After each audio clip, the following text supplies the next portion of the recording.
SeneInfo International. SeneInfo International. abonné leen ci suñu chaîne YouTube ngir jot saa su nekk ay xibaar yu wér te wóor aju ci réew mi ak ci bitim réew. SeneInfo. internet yi ñuy bàyyi xel ci seneinfo.net ak SeneInfo International ñu ngi leen di nuyu fas yéene leen defal tënkub xibaar tey vendredi di 4 mars 2022 ñu tàmbale kook xibaaru biir réew mi. ajumaay tey ji ak suba ki samedi ji suñu mbokk laayeen ñu ngi màggal 142e anniversaire bu appel bu Seydina Limaamu Laay muy nag nit koo xam ne ku ràññeeku la ci lislaam fii ci Sénégal juddu woon 1848 génn àdduna 1909 ren nag ñu àndi ci ak ki nga xam ne moom mooy seen xalif bi di Mamadou Makhtar Laye.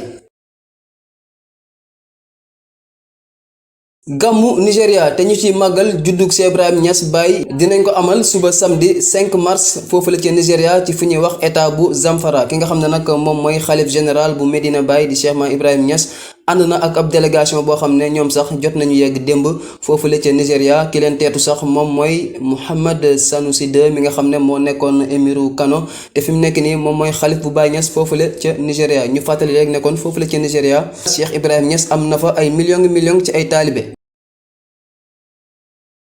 ministre de l'intérieur di Antoine Félix Diome moom nag ci ab communiqué boo xam ne amal na ko mu ngi ciy xamal ñi nga xam ne ñoom ñooy parti politique yi ak coalition yi ak daal personne indépendante képp koo xam ne daal bëgg nga bokk ci élection législative yi ñu war a amal le 31 juillet 2022 li nga xam ne moom mooy montant bu caution bi fixé nañ ko ci 15 millions de francs CFA. muy nag ay koppar yoo xam ne képp ku bëgg a bokk ci lii di élection législative yi dina dem jébbal ko waa caisse des dépôts et consignations. xibaaru Afrique dañ koy tàmbaleek Nigéria foofa nag lu toll ci 415 ci ay doomu Nigéria yu nekkoon fële ca Ukraine nga xam ne kon dañ faa dawee gannaaw bi nga xamee ne kon ay xeex dafa am te waa Russie songu leen ñoom nag jot nañoo yegsi kon fële ca Abuja ba sub démb ñoom ñooñu nga xam ne nag ñu ci ëpp ay étudiants lañ nguurug Nigéria moom moo leen rapatrier ñu ne sax yegsi nañ 6h30 du matin bi muy jot kon lañ yegsi ca Abuja ñoom nag ñu ngi jaaree ci Bucarest di capitalu Roumanie. ca Burkina Faso ka nga xam ne moom mooy président de transition bi di lieutenant colonel Paul-Henri Sandaogo Damiba moom nag tabb na ab premier ministre ki nga xam ne nag tànn na ko moom mooy Albert Ouedraogo di ab économiste moom premier ministre boobu ñu fal bees nag kon war na jiite gouvernement boo xam ne am na 20 nit ak juróom. xibaaru bitim réew benn ponk lay doon muy fële ca Pakistan foofa nag mbir mu métti moo fa xew muy ab attaque terroriste boo xam ne ñu ngi ko amal bésub tey bii bi gannaaw bi nga xamee ne ñu ngi julli ajjuma ci benn juma chiite boo xam ne mu ngi nekk fi ñuy wax Peshawar ay defkatu ñaawteef daal dañoo bàyyi ba nga xam ne nit yi ñu ngi julli ajjuma ñu taal seen kaw ab ndell lu toll ci 56 personnes ñoo ci ñàkk seen bakkan mu amit 194 yoo xam ne am nañ ci ay gaañu-gaañu. dañ koy jeexal ak xibaar sport match Sénégal Égypte bu 29 mars bi ñu jàppoon ne moom mooy nekk match bu njëkk ci stade bu bees bii di stade Abdoulaye Wade moom nag dootu ko doon li ko waral moom mooy fédération sénégalaise de football dañ fa bëgg a amal match 14e journée bu ligue professionnelle football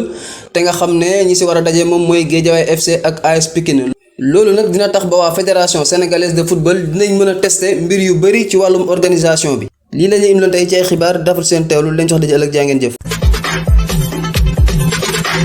askanu Sénégal ak bitim réew seen groupe d'information bi di SeneInfo International ubbil na leen ay buntam ci www.seninfo.net ngir ngeen di mën di am bépp xeetu xibaar ca ba mu jotee ci ay anam yu wóor moo xam xibaaru politique la ci wàllu culture bi cosaan ak aada xibaaru tàggat yaram xibaaru diine ak lépp lu xew ci àdduna bi mën ngeen a abonné wu ci YouTube bu SeneInfo International ngir xam li xew ci seen réew ak fépp ci àdduna bi seen groupe d'information SeneInfo International ndimbalu askan wi moo ko tax a jóg.